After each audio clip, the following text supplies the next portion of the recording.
Hidden in dusty lots and forgotten garages, small-town dealerships once sold some of the rarest muscle cars you've never heard of. These dealer specials, often overlooked by collectors, combined raw power with unique features, making them true automotive treasures. But which one would you love to see in your garage? Let us know in the comments. Number 12. Royal Pontiac Bobcat. The Royal Pontiac Bobcat was one of the most legendary dealer specials of the muscle car era, transforming ordinary Pontiacs into stealth performance machines. In the early 1960s, Royal Pontiac of Royal Oak, Michigan, under the guidance of marketing guru Jim Wangers, developed the Royal Bobcat Performance Package. Initially offered on full-size Catalinas before the GTO's debut, the kit included a series of clandestine tuning modifications that dramatically boosted horsepower without outward visual changes. These tweaks involved advancing ignition timing, recalibrating carburetor jets, increasing compression ratios, and installing thinner head gaskets. The result was a car that looked stock but could outrun factory muscle. When Pontiac introduced the GTO in 1964, Royal Pontiac quickly adapted the Bobcat package to the new model. Buyers could order a GTO directly from Royal with a Bobcat treatment or purchase the kit for home installation. The package was marketed as a sleeper upgrade, allowing enthusiasts to dominate street races while appearing to drive a standard Pontiac. Period road tests of Bobcat-equipped cars reported quarter-mile times significantly quicker than stock, with some GTOs breaking into the low 14s. Remarkable for the mid-1960s. The Royal Bobcat program cemented Pontiac's reputation for performance and helped to fuel the muscle car craze. Today, authentic Royal Bobcat cars are exceedingly rare, prized by collectors for their dealer-backed provenance and their role in shaping Pontiac's performance image. Number 11. The Yenko Deuce Nova.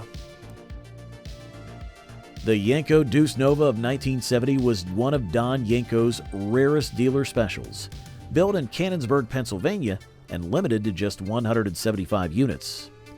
Unlike the more famous Yenko 427 Camaros, the Deuce Nova was conceived as a subtler but equally potent alternative. Yenko worked through Chevrolet's COPO, or Central Office Production Order program, to secure the LT1 350 cubic inch small block V8. The same solid lifter engine found in the Corvette LT1 and Camaro Z28.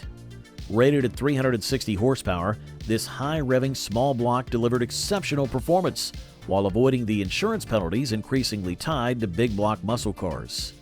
Each Yenko Deuce came equipped with a 4-speed manual transmission, a 12-bolt positraction rear axle with 4.11 gears, heavy-duty suspension, and front disc brakes. Cosmetic touches included Yenko striping, Deuce badging, and SYC or Super Yenko Camaro emblems, though interiors remained largely stock, reinforcing its sleeper appeal. Period road test praised the LT1's ability to rev past 6,000 RPM with ease, giving the Nova a unique character compared to the torque-heavy 427 Camaros. Collectors today regard the Deuce as a serious performance bargain of its era, combining lightweight Nova chassis agility with factory-backed small block reliability.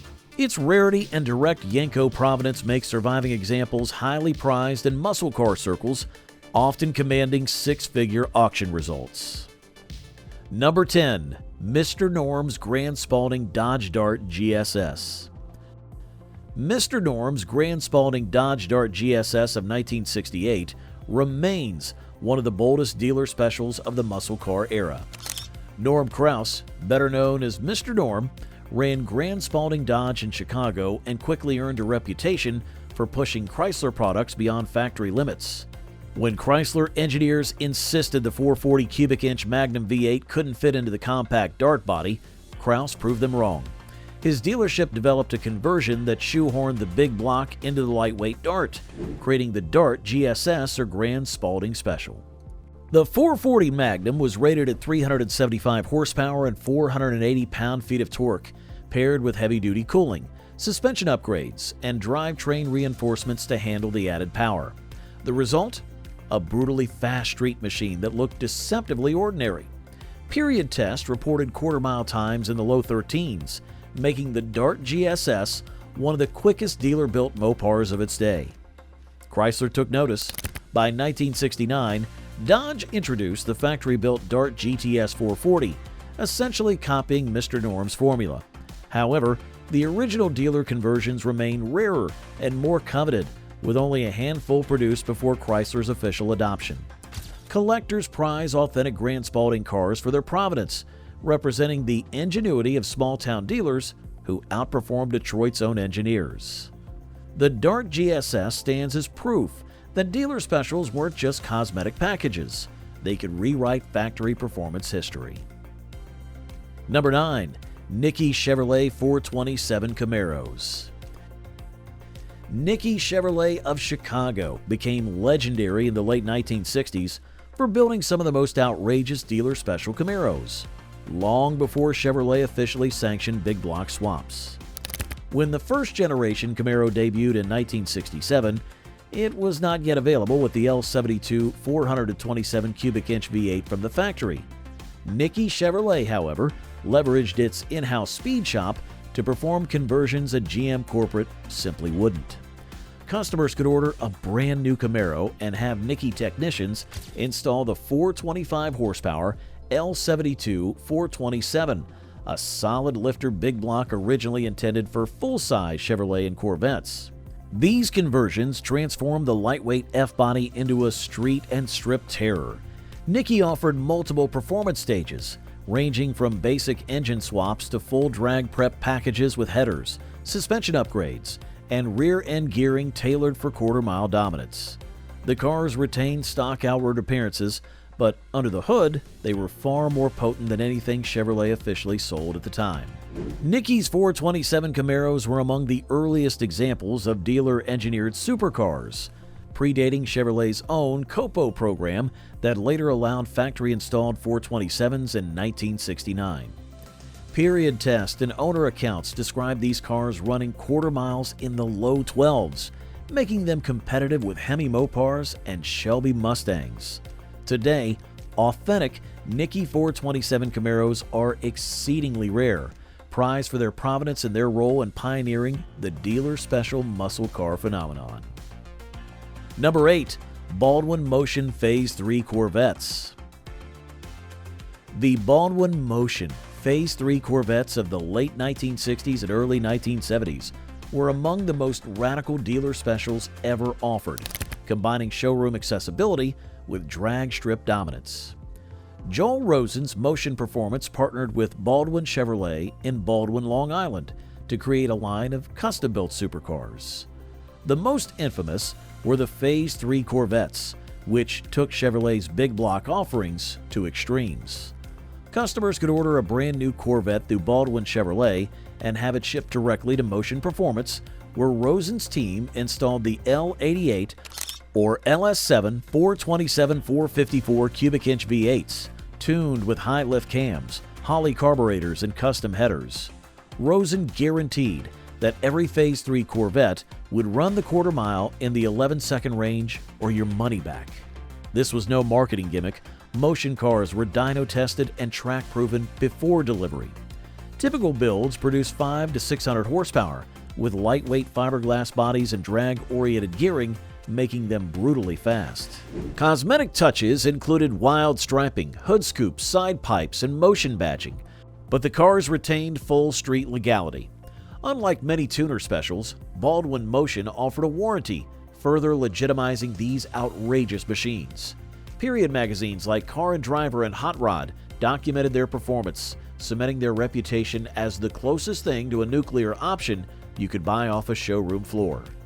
Today, surviving Phase 3 Corvettes are ultra rare, commanding premium values at auction and representing the pinnacle of dealer-backed muscle car excess. Number 7. Tasca Ford KR8 Mustang.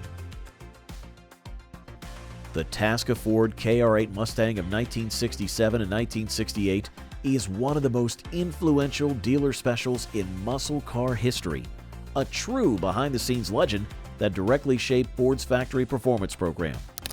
Bob Tasca Sr., owner of Tasca Ford in Cranston, Rhode Island, was frustrated by the Mustang's lack of competitive power against GM and Mopar rivals. His dealership's performance division began experimenting with shoehorning larger FE Series engines into the Mustang's engine bay. The most famous experiment was the KR8, King of the Road 8-cylinder Mustang, which combined the lightweight Mustang chassis with a 428 cubic inch Police Interceptor V8. Tasca's team modified the engine with hotter camshafts, improved carburation, and tuned ignition, creating a car that could run with big block Chevys and Hemis while retaining street drivability. Tasca demonstrated the KR8's potential to Ford executives, who were impressed enough to greenlight the development of the 428 Cobra Jet, introduced in April of 1968. The Cobra Jet quickly became Ford's ultimate factory muscle engine, dominating NHRA Superstock competition and restoring Ford's performance credibility. In essence, the KR8 was the prototype that proved the Mustang could handle serious big block power. Though only a handful of KR8 conversions were built at Tasca Ford, their influence was enormous. Surviving examples are exceedingly rare, but their legacy lives on in every Cobra Jet Mustang, a testament to how one small-town dealer reshaped Detroit's muscle car wars. Number 6. Dana Chevrolet 427 Camaro. The Dana Chevrolet 427 Camaro of 1967 was one of the earliest and most influential dealer specials, giving the West Coast its answer to Yenko's East Coast supercars. Located in Los Angeles, Dana Chevrolet quickly recognized the performance potential of the newly launched Camaro. While Chevrolet had not yet offered the big block 427 in the F-body, Dana's High Performance Center in Long Beach stepped in. Using the L72 427 cubic inch V8, rated at 425 horsepower, Dana technicians performed dealer-installed swaps that transformed the Camaro into a legitimate road race and drag strip contender. These conversions were marketed as Dana Super Camaros, and customers could order them directly through the dealership. Beyond the raw engine transplant, Dana offered performance upgrades, including heavy-duty suspension, headers, and gearing tailored for competition. The Bardal-sponsored Dana Camaro even competed in SCCA Trans Am events, giving the dealer package authentic road race pedigree. Unlike later COPO Camaros, which were factory-built, Dana's cars were true dealer specials, hand-assembled hybrids of showroom stock and race engineering. Production numbers were extremely limited, and Dana's performance program lasted only a short time, making surviving examples exceedingly rare. Collectors today prize them as some of the earliest 427 Camaros ever built, representing the West Coast muscle car ingenuity and standing shoulder to shoulder with Yenko's Pennsylvania creations. Number 5. Berger Chevrolet COPO Camaro. Berger Chevrolet of Grand Rapids, Michigan may have been a small-town dealership, but its COPO Camaros of the late 1960s and early 1970s rank among the rarest and most potent dealer specials ever built. Through Chevrolet's Central Office Production Order program, Berger was able to bypass normal option restrictions and order Camaros with factory-installed big blocks that weren't otherwise available. Most famously, Berger secured cars equipped with the L72 427 cubic inch V8, rated at 425 horsepower, and later the ZL1 all-aluminum 427, one of the most exotic engines of the muscle car era. These combinations were often paired with heavy-duty 4-speed transmissions, 12-bolt positive-traction rear ends, and performance suspension packages, making them legitimate street and strip terrors. Unlike larger dealers such as Yenko or Baldwin Motion, Berger's COPO Camaros were built in very small numbers, and each car seemed to have a unique configuration. Some were ordered with subtle exterior trim, while others carried bold striping and SS badging. This variety has made authentic Berger cars particularly difficult to track, but also highly prized by collectors. Today, surviving Berger COPO Camaros are considered crown jewels of Chevrolet's muscle car history. Their rarity, combined with the dealer's reputation for quietly delivering some of the hottest factory combinations, ensures they remain among the most desirable dealer specials ever produced. Number 4. Norm Krause Grand Spalding Supercharged Chargers. Talking about Norm Krause again, his Grand Spalding Dodge Supercharged Chargers were among the rarest dealer-built Mopars, combining brute force with drag strip credibility. Norm Kraus, better known as Mr. Norm, ran Grand Spalding Dodge in Chicago from 1962 to 1977, transforming it into the largest Dodge dealership in the world. While Chrysler offered factory big blocks, Kraus went even further, experimenting with dealer-installed superchargers and drag packages that even Mopar loyalists often overlook today. Working with aftermarket suppliers like Paxton and later custom speed shops, Mr. Norm's team fitted centrifugal superchargers to Dodge Chargers, dramatically increasing horsepower beyond the stock 440 Magnum and Hemi offerings. These conversions weren't just cosmetic. Cars received reinforced drivetrains, upgraded cooling systems, and drag-oriented gearing, ensuring they could withstand the added boost. Some builds were marketed as Supercharged GSS packages, echoing Kraus's earlier Dart GSS program. On the street, these chargers were capable of quarter-mile times well into the 12s, territory usually reserved for purpose-built drag cars. What makes them especially significant is their rarity. Unlike Chrysler's later factory drag specials such as the 1968 Hemi Dart and Barracuda, the Grand Spalding Supercharged Chargers were true dealer one-offs, built in extremely limited numbers for customers who wanted the ultimate Mopar sleeper.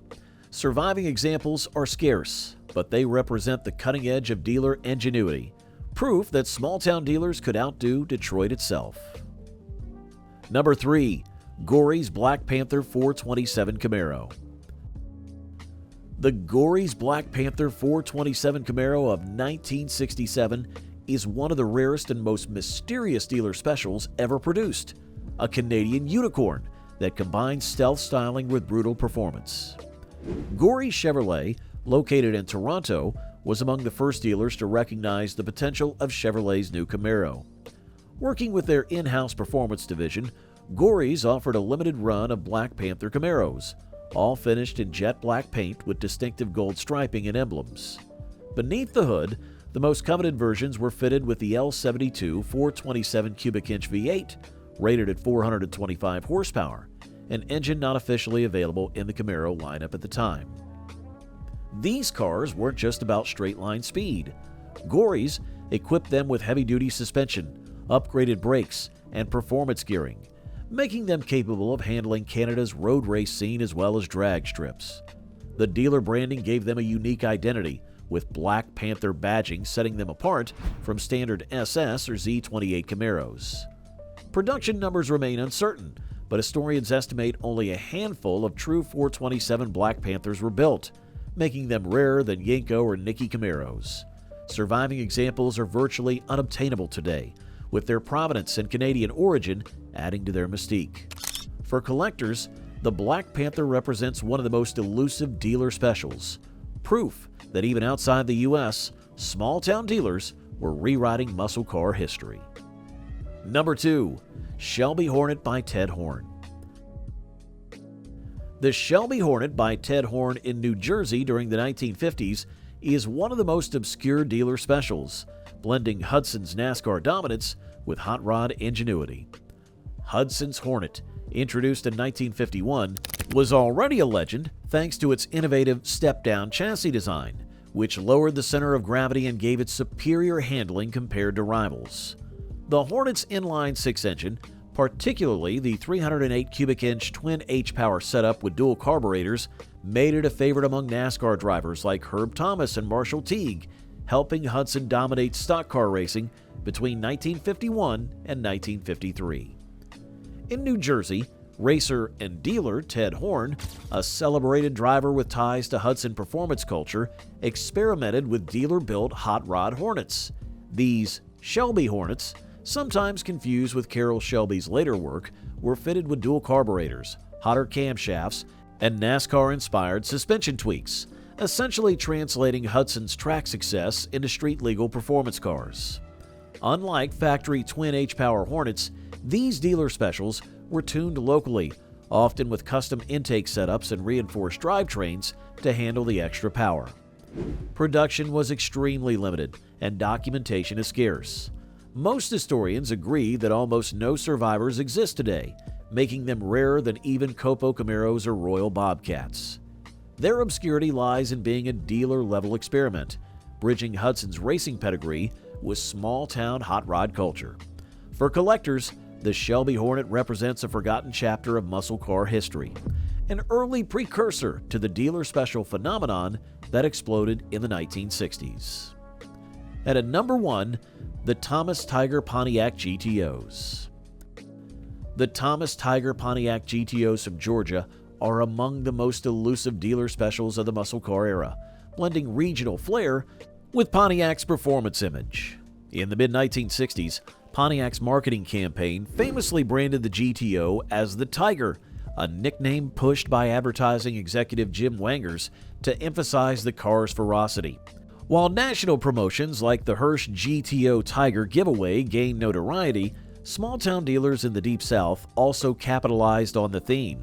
One of the rarest examples was the Thomas Pontiac Tiger GTOs, built in ultra-low numbers and sold through a Georgia dealership. These cars were distinguished by custom paint schemes, often jet black or deep metallics, accented with gold striping, unique Tiger badging, and dealer-installed performance tweaks. Modifications reportedly included hotter camshafts, carburetor recalibration, and suspension upgrades, echoing the clandestine tuning packages offered by Royal Pontiac's Bobcat program. Unlike factory specials, documentation on the Thomas Tiger GTOs is almost non-existent, making them a true regional mystery. Collectors today consider them rarer than Yenko Camaros or Baldwin Motion Corvettes, with only anecdotal evidence and a handful of survivor cars confirming their existence. Their obscurity lies in being a dealer-level experiment, built in tiny numbers for local buyers who wanted something more aggressive than Pontiac's standard offerings. For enthusiasts, the Thomas Tiger GTO represents one of the most forgotten yet fascinating chapters of the dealer special phenomenon. From forgotten showrooms to quiet backroads, these rare dealer muscle cars are living proof that automotive history hides in the most unexpected places. Each one tells a story of power, style, and rarity. So, which dealer special would you take home if you could? Share your dream pick below.